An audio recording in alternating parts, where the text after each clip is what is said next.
সাল্লাল্লাহু আলাইহি ওয়াসাল্লাম এক ইহুদির কাছ থেকে ধার করেছিলেন এবং নির্ধারিত তারিখে সেই ধারের টাকা পরিশোধ করেছেন। ওই ইহুদি একদিন পথিমধ্যে রাসূলুল্লাহকে ধরে বলছেন, মুহাম্মদ সাল্লাল্লাহু আলাইহি ওয়াসাল্লাম, তুমি আমার কাছ থেকে যেই টাকাগুলো নিয়েছিলে সেগুলো ফেরত দাও। নবীজি বলছেন, আমি তো টাকাগুলো তোমাকে ফেরত দিয়েছি। সেই ইহুদি কয়, না, আমি টাকা পাইনি। হুজুর বলছেন, আমি দিয়েছি।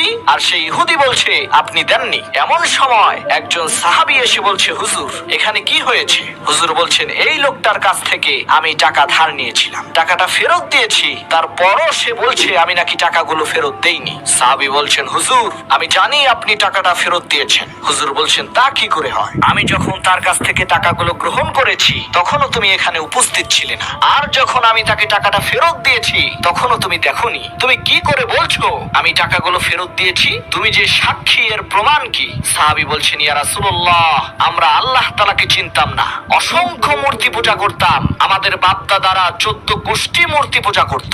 আপনি বলেছেন মূর্তি পূজা চলবে না, এক আল্লাহর ইবাদত করো, তার দাসত্ব করো। আল্লাহকে দেখি নাই, আপনার কথা মতো মা বাপের ধর্ম ত্যাগ করে শত শত মূর্তিগুলোকে পরিত্যাগ করে এক অদেখা আল্লাহরে বিশ্বাস করেছি।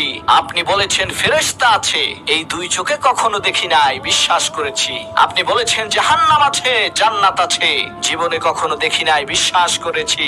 আপনি বলেছেন এই জীবনের পরেও আর একটা জীবন আছে, সেখানে আমাদেরকে উপস্থিত হতে হবে, আল্লাহর দরবারে জবাবদিহি করতে হবে।